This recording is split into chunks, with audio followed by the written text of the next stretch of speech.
August through the peephole. His eyes are about an inch below where they should be on his face, almost to halfway down his cheeks.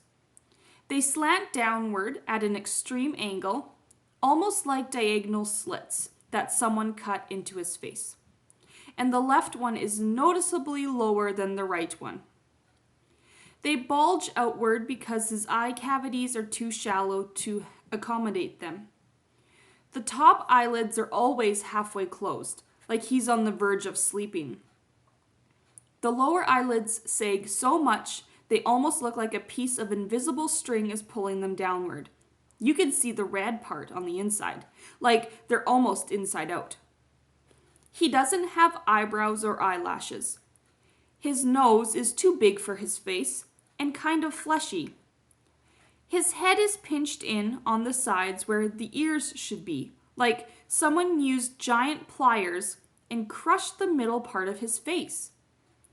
He doesn't have cheekbones. There are deep creases running down both sides of his nose to his mouth, which gives him a waxy appearance.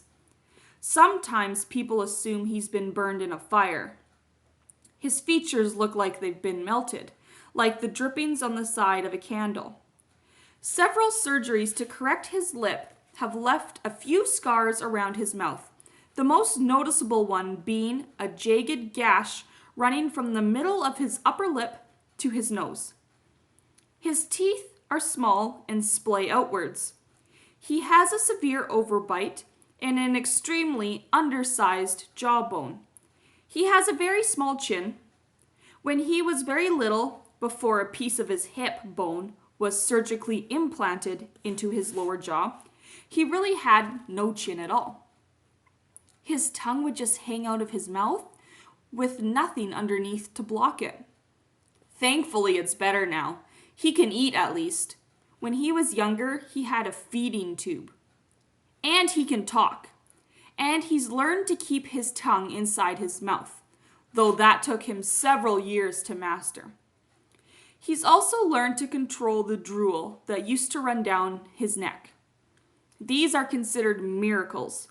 When he was a baby, the doctors didn't think he'd live. He can hear too. Most kids born with these types of birth defects have problems with their middle ears that prevent them from hearing, but so far, August can hear well enough through his tiny cauliflower-shaped ears. The doctors think that eventually he'll need to wear hearing aids, though. August doesn't like the thought of this. He thinks the hearing aids will get noticed too much. I didn't tell him that the hearing aids would be the least of his problems, of course, because I'm sure he knows this. Then again, I'm not really sure what August knows and doesn't know, what he understands and doesn't understand. Does August see how other people see him, or has he gotten so good at pretending not to see that it doesn't bother him? Or does it bother him? When he looks in the mirror, does he see the Augie Mom and Dad see, or does he see the Augie everyone else sees?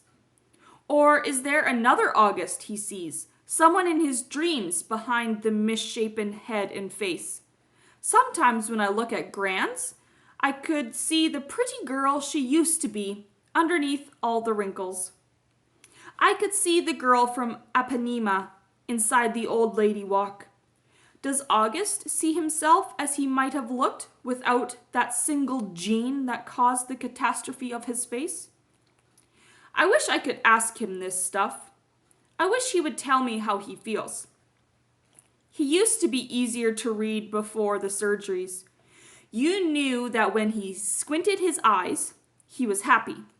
When his mouth went straight, he was being mischievous. When his cheeks when his cheeks trembled, he was about to cry. Okay, I'm going to run out of time again, so I'll quickly finish this chapter on the next slide.